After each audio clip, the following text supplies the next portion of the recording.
Hello, everyone. Welcome to another episode of The Good, Bad, and Ugly of Business. I am your host, Catryn Becker. In this podcast, we talk to all kinds of different people because we want to learn what they've learned in their success and what we can learn from it. Because while a smart person learns from their mistakes, a genius learns from the mistakes of others. So we want to learn those mistakes so we can either avoid them completely or we can fail faster through them. And like I always say, I bring you guys the most interesting and amazing guests so that you can take their knowledge and apply it to your life and your business. And today's guest is no different. She comes from the land of the legal. Her name is Liv LaRue, and she is a legal courtesan. And you might be thinking, that's like a word that I've heard in like Victorian time movies, historical movies. What actually is a courtesan? Well, we will get into that and so much more. You're really going to want to hang around for this one. Liv LaRue, welcome to the show. Thank you, Catryn. Good morning. Thank you for Yes, having me. a great morning, and I am glad that we have connected. You do things a little bit differently for your work than most people, or at least that most people talk about and promote in the normal sort of channels. So tell us more about who you are and what you do. Okay, thank you. Yes, so I'm a courtesan, which is a sex worker, basically. In Nevada, where I live, a lot of the ladies and gentlemen, I suppose, could use that word, that work in the brothels. That's the term that they prefer. I don't work in a brothel. I'm an independent courtesan, but I prefer that word as well because it implies an experience rather than a stereotype. The courtesan offers more of a girlfriend experience with a more educated, well-rounded than perhaps some of your other sex workers. I'm not trying to shame anybody in my industry, but there's different types of sex workers, and that's the branding that I chose for my business. So that's that. Any other questions about the term? Well, I'm sure we're going to get into it a lot because I know that from, looking at your website and that there's different terms and terminology that needs to be used when working. And is that for legal reasons? It's for legal reasons. It's like code almost in Yeah. the industry, like a provider. I'm a provider of an experience, and my clients are called hobbyists because I don't know how that term came about because that's the term they chose for themselves, just like I chose courtesan for myself, but that's the lingo. And then it goes further into other terms as we talk about services provided and How do different. you even kind of learn that? Because I mean, there's such a level of education that needs to come in using your services, just like in many different businesses.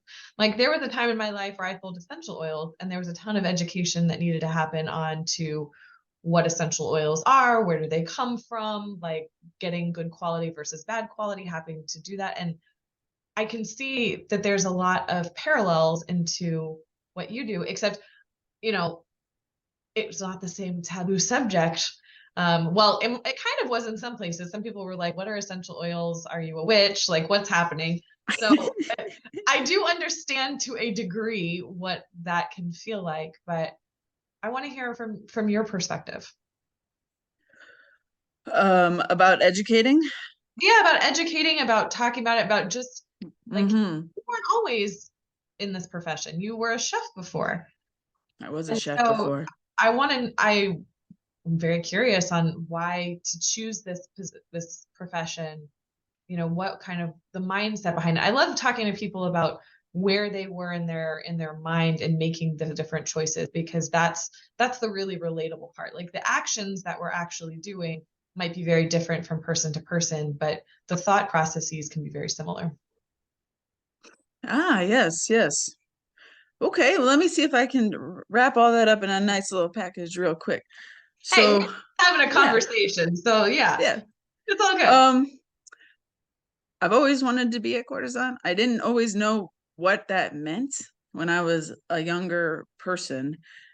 I knew that there was something in this realm that I was drawn to when I was 9, 10, 11, 12, those ages, right? When we're like discovering our sexuality as young women and girls, really, we're girls then. So fast forward, I became a chef. I had my own catering business. I was a personal private chef. I had awesome, fantastic experiences with that. A lot of times clients would proposition the chef after their party because we've had some drinks and everybody loved the food and everything's flowing and la la la la la la la. And I'm like, I see more dollar signs. Okay, I'm a hustler, right?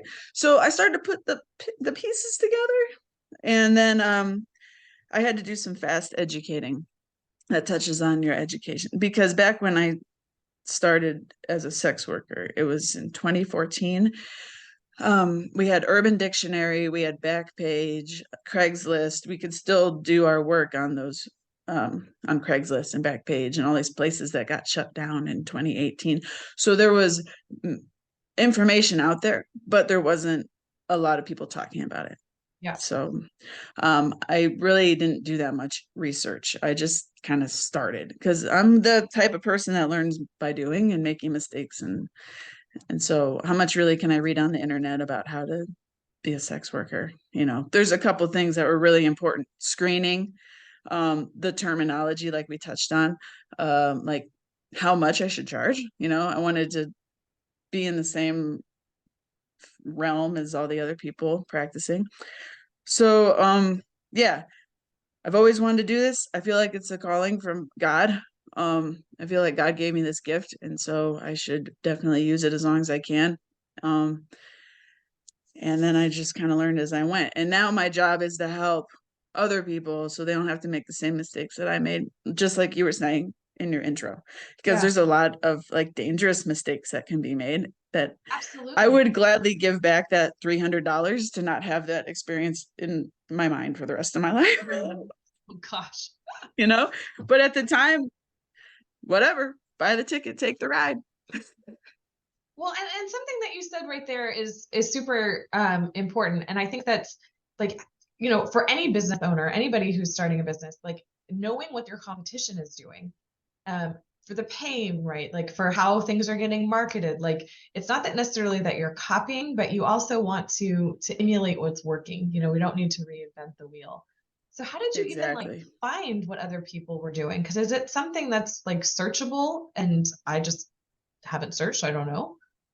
Yeah, so there's escort websites that you can like girls put their ads up, pictures, description, how much it's going to cost, and then the clients can review.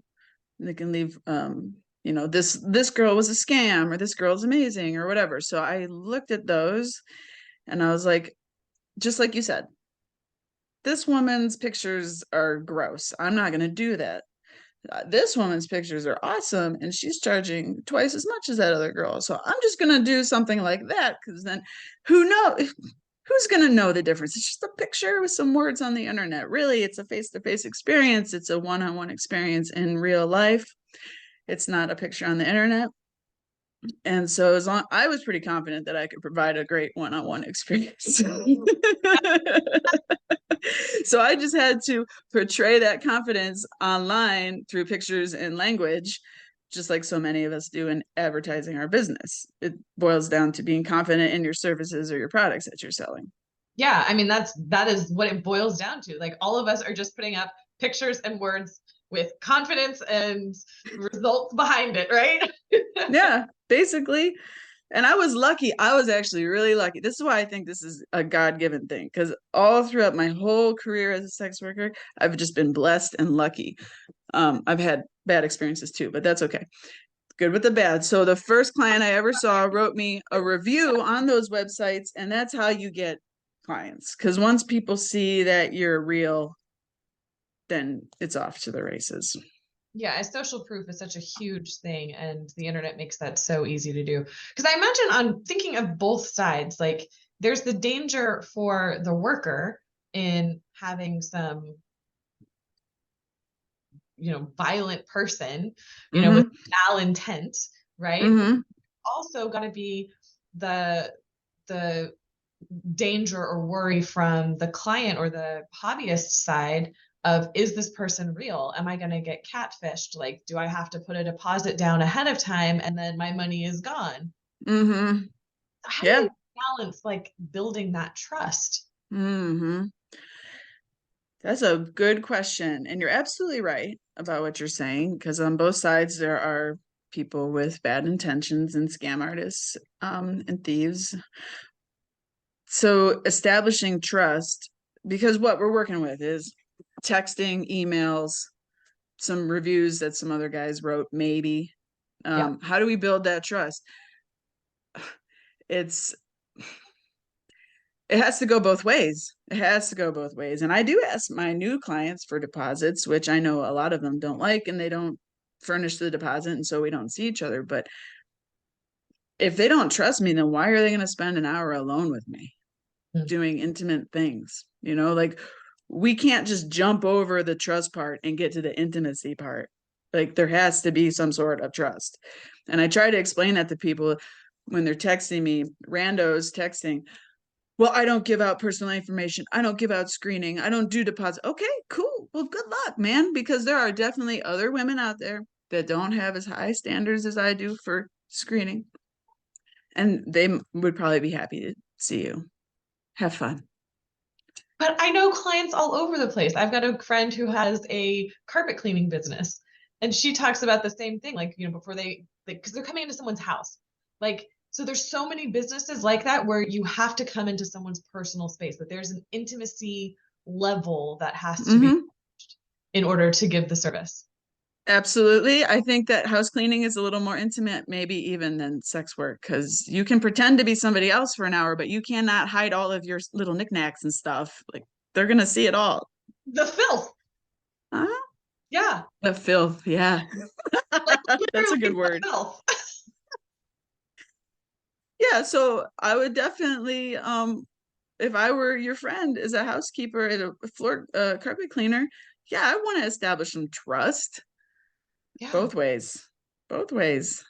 And what I find so fascinating is exactly what you said, that having someone come in and clean your home, on a regular basis, or like hiring someone as a live-in nanny, like Mm. things that are such a level of intimacy that you are letting people in on part of your lives that most people don't see.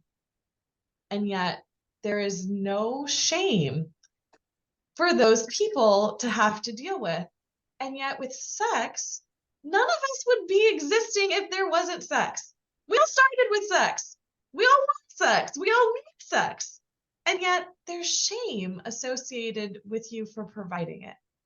How do you mentally live with that and handle that? Because I'm sure you get all sorts of people, their judgments, their projections onto you, their own hangups on things. And that's got to be a lot of weight to carry. Mm. Thank you for bringing that up. I think the way I deal with that is I compartmentalize. Um, I'm not Liv LaRue 24/7, you know.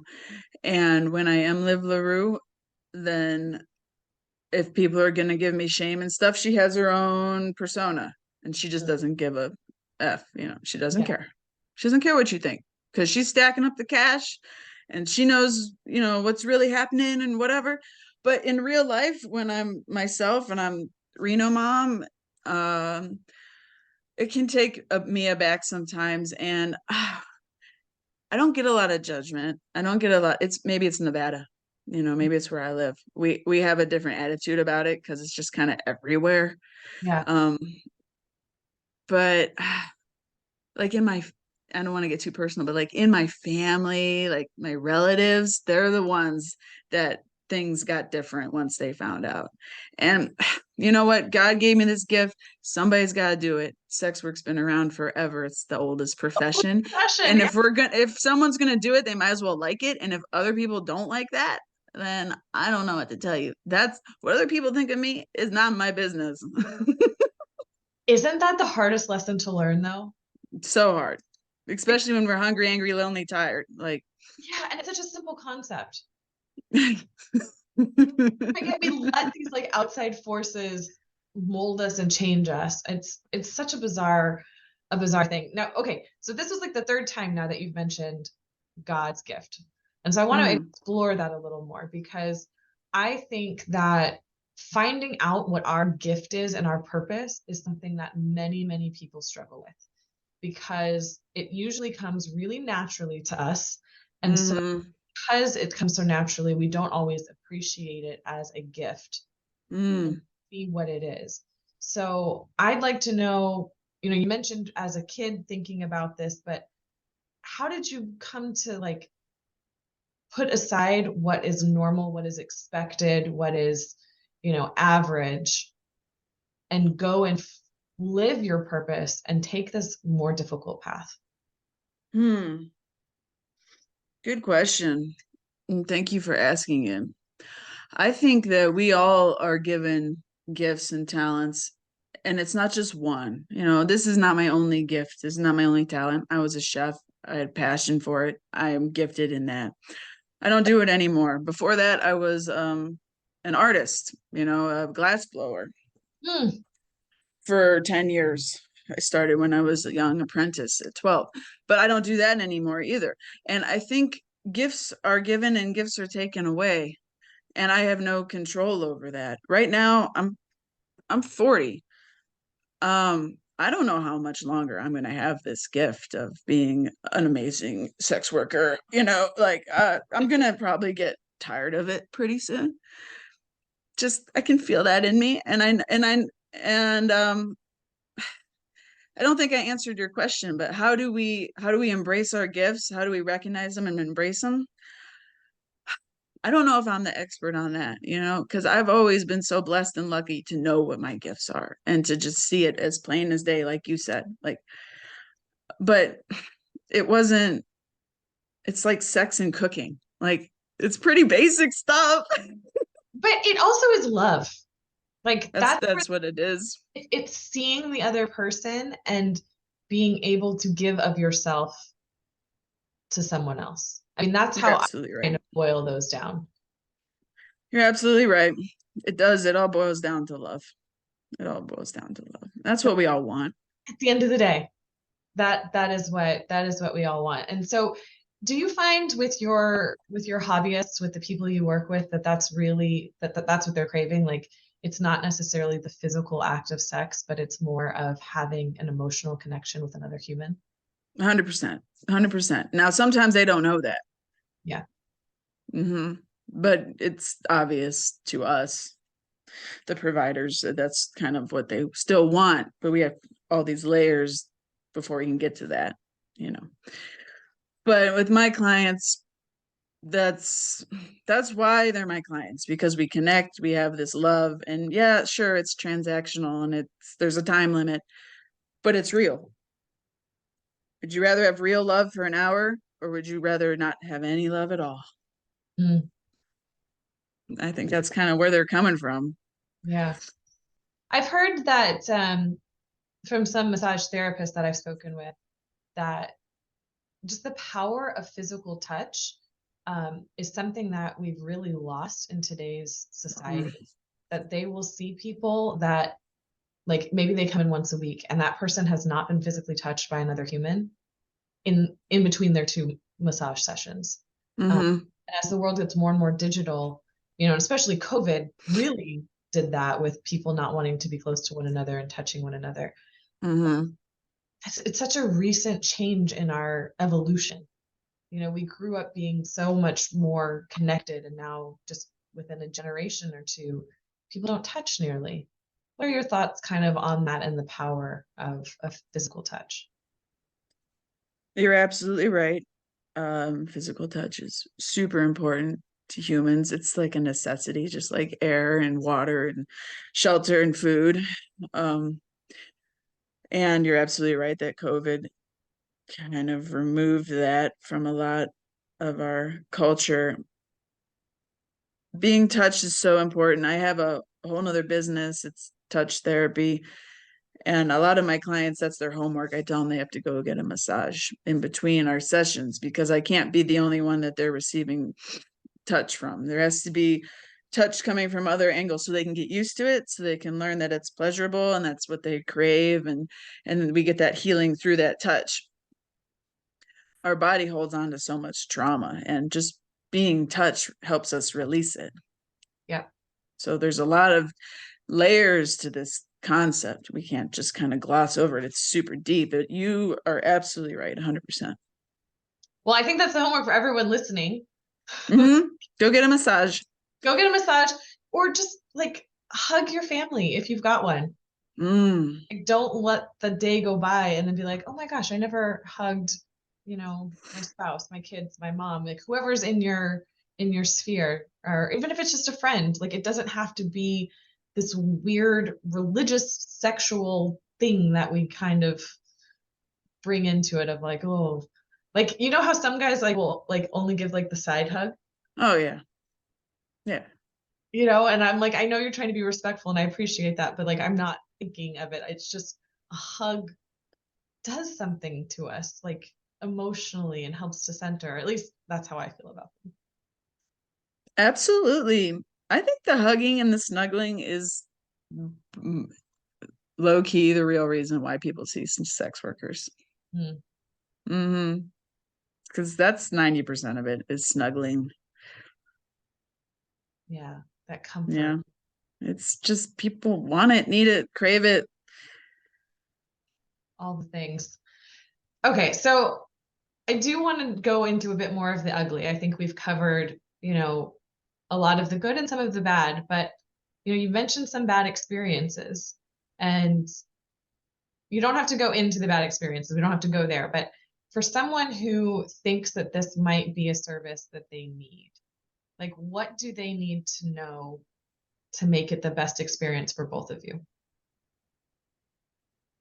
Okay, good question. So we're talking about the client side? Yeah, but for both. I mean, because I know that Okay. let's start with the client side first. Yeah, just for some. Sure.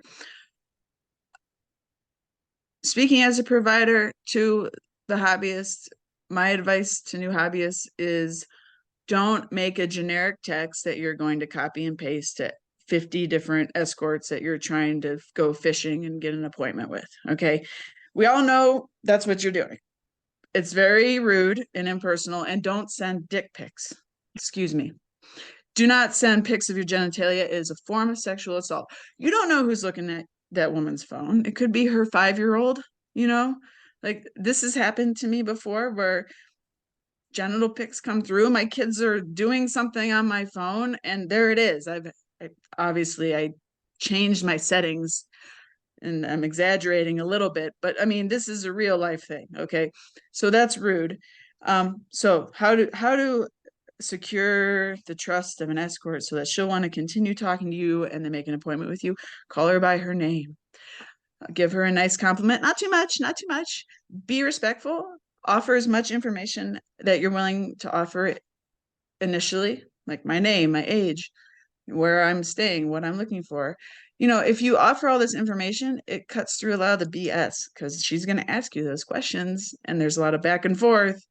If you're texting 50 escorts to find one that'll see you, then it's hard to keep track of all of it. Like, I've definitely gotten texts that were meant for other people. And it's like, well, no, we're done. You can't even carry a conversation with me? Then no. It kind of reduces the trust that we talked about a little bit. It's And like, have some respect. I'm just Sorry. bored at the concept too of like them reaching out to 50 at one time. Like, gosh, wouldn't that be great in all of our businesses if clients were just like, please let me be your client. Sounds amazing. Begging. Yeah. It's kind of funny. It's cute. I think they think they're being smart, but pretty obvious. Hi, gorgeous. What are you doing tomorrow at 1? Want to see me? Here's a preview. It's like, That's probably, like, I hear a lot from like the clients that I work with that are single or dating, of men not knowing how to communicate digitally and how to send this stuff over. And it sounds like they don't see the line between the dating or like and contacting you.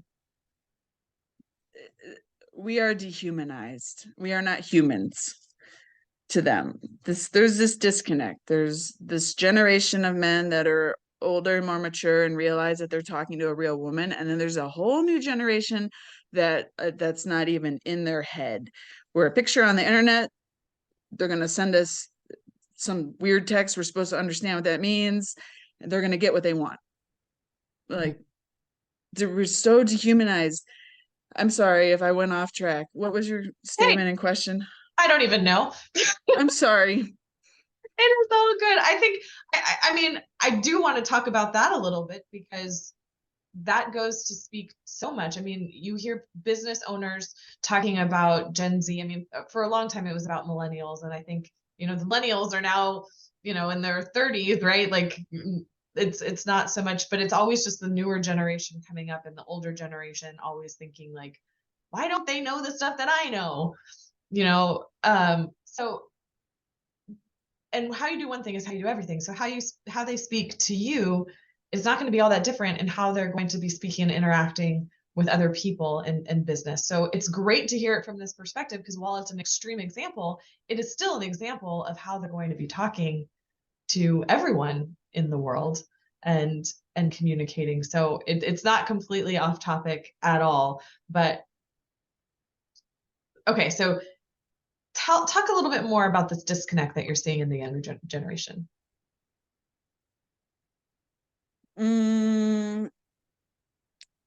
It's an entitlement thing. They are flooded with information and imagery, and so yours and mine, our generation, if we wanted to get adult stuff, we have to go to an adult store, and there's like these levels of difficulty to get this stuff, right? So the bar to entry these days is they're non-existent. Anybody can pick up a cell phone, look up anything they want to see, think that's reality, and then base all their interactions with real people off of that. And that's what they're doing. And it makes me sad, and that's why one part of me wants to do all these podcasts and help talk about it, and the other part of me just wants to quit and do something completely different because I'm tired of being barraged by like rude texts from 25-year-olds. But that's part of the business. Well, I mean, dealing with difficult customers and knowing who you want to work with is business. Like, and it's a growth curve because I'm like you in that I just go and try, and then I go, oh yeah, that's not really for me, and I have to kind of back up. I'm like, oh, I'm gonna try this way, and then go, oh yeah, I like this better. I'll stick with this for a while. So, what do you think is next for you? Do you have an idea of what that will look like yet? Oh, next for Liv LaRue, we're gonna reopen our escort service. We just need to wait for the property values to go down around here a little bit. They were inflated quite a bit after COVID, and get a new property permanent home for the biggest little escort service, and then revamp that because we had it going on for a minute, and then COVID happened. Oh, my girls left. So, what does that look like? What is kind of that business model? Okay. It looks like Liv LaRue acting as Madam's agent. Madam's just another word for an agent. There's other words that you can use for a madam, but we're not going to say them because they're derogatory. So I'm an agent. Agent works. Agent works. I'm screening clients. I'm making appointments. I'm making sure the people I'm an agent for are safe. So yeah. I mean, before 2020 happened, well, 2021 is when I shut down the biggest little escort service for a little bit, but we had a sweet downtown condo. It was beautiful. You know, I had 8 women working for me, making them appointments. Everybody was happy. Everybody was making money. It was great. But then, you know, everything got changed. So the new version of biggest little escort service, we're not going to be renting an apartment downtown. We're going to be owning it. And same thing, you know, there's girls and women always willing to sell their body. There's men always willing to pay for it. This is not going to go away. So just because I get older and I don't want to do that myself doesn't mean I can't help other people get what they're looking for. Yeah, and pass down That's what's nice. The wisdom and the protection and just like the camaraderie and the acceptance and advocacy education.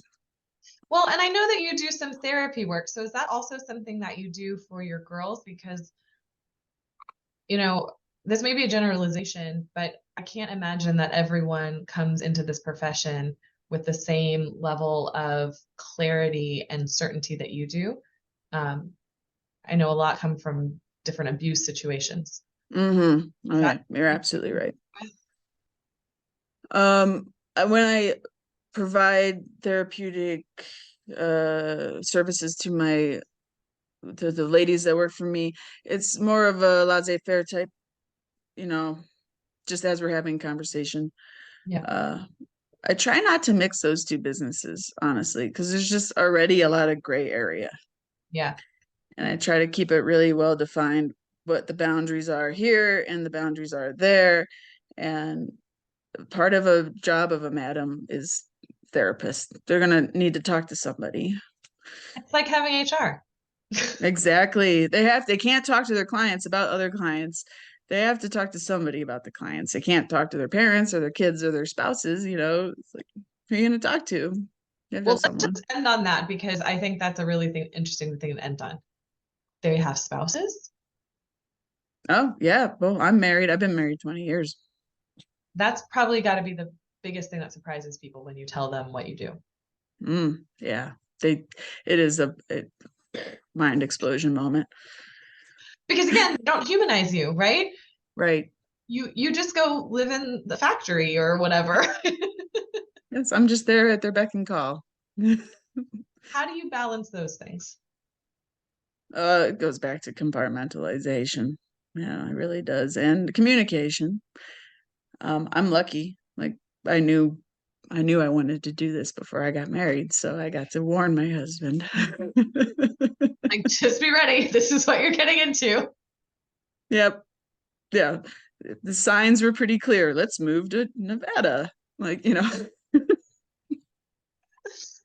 Well, Liv, the Uh, question I'd like to ask you is how do you currently define success and how has that changed over the years for you? that's a good question. Um, let me take a think for a second. I define success as if I feel right with myself. If I am out of balance and I'm working too much and I'm not seeing my kids and I'm not doing what I need to do for my community and being of service, then I'm not successful. I'm out of balance, right? Um, I'm a workaholic too. So if I'm spending too much time at home and I'm not bringing in that money, then I don't feel successful either, right? So it's really an inside job. Success is an inside job. Nobody will be able to tell me if I'm successful or not. I have to be able to tell myself that. Mm. I feel like there's no other, that's goodbye the end. That's the best way to end this podcast. Well, I just really want to appreciate you for being so open and honest on things that a lot of people would not be able to do what you do for the mental aspect of it. So I really appreciate you coming on here and having that passion to share this. And I think there's a lot that we can all learn from one another in every different capacity. So I really appreciate you for being here. Thank you for taking the time to talk to me. I think I told you earlier that you're number 3 women that would interview me. You're the 3rd woman that's interviewed me. The rest are men. I don't know why. So I really appreciate having a conversation with another woman. It's nice. Yeah. Well, I believe that women should be straightening each other's crowns, not pushing. Aw, Yeah. Well, I that's believe that about beautiful. everybody. I want to make everybody shine. Like, how can I Aw. the magic that is within each of us and amplify it? That's what I feel like I'm here to do. Oh, bless you for that. We need more people like you around. Well, Thank you. spreading it, it'll just grow. Yeah, thank you so much. Thank you for having me. It was a pleasure. You're welcome. And to the listeners, thank you so much for being here. If you enjoyed this episode, please make sure to like, subscribe, and share with your audience. And if there's something curious that you're, wanting to know more about, let me know. I'd be happy to find a perfect guest for you, because obviously no topic is untouched. Everyone is people. Everyone has a story to tell, and I want to hear it. So until next time, everyone, have a good day.